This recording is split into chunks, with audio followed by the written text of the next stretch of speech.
అక్షయ్ అయితే ఆరాధ్యతో సహా అవనిని తీసుకొని వస్తూ ఉంటాడు. అది చూసి పార్వతి అయితే ఏంటి వీడు అవనిని తీసుకొస్తున్నాడేంటి అనేది అనుకుంటూ ఉంటుంది. పల్లవి అయితే అలా చూస్తూ ఉంటుంది.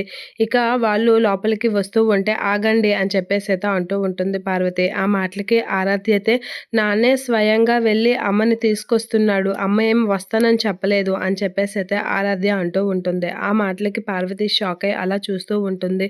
ఇక రాజేంద్ర ప్రసాద్ కూడా అక్షయ్ చేసిన పనికి షాక్ అయ్యి అలా చూస్తూ ఉంటాడు. ఏంటి అక్షయ్ అనేది అనుకుంటూ ఉంటాడు. బావగారు ఏంటి పార్టీలకని అవని ఇవని అక్కని ఇంటికి తీసుకొస్తున్నాడు. దగ్గరగా ఇలా తీసుకొస్తే అని చెప్పేసి అయితే అనుకుంటూ ఉంటుంది. అయినా దాన్ని ఎందుకు తీసుకొచ్చావు అక్షయ్? ప్రణతి విషయంలో అవని చేసిన విషయాలన్నీ మర్చిపోయావా?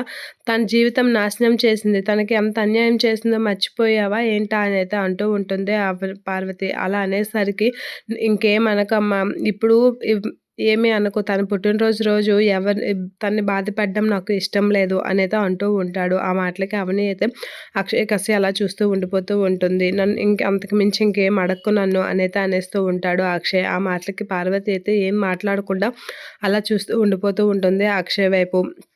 ఇక పల్లవి అయితే ఏంటి బావగారు దగ్గరగా పుట్టినరోజుని, పెళ్లి రోజుని గాని తీసుకొస్తే అవని అక్క అలా ఇంట్లో వాళ్ళందరికీ దగ్గరైపోతుంది. దీన్ని ఎలాగైనా దూరం పెట్టాలి అనేది అనుకుంటూ ఉంటుంది పల్లవి.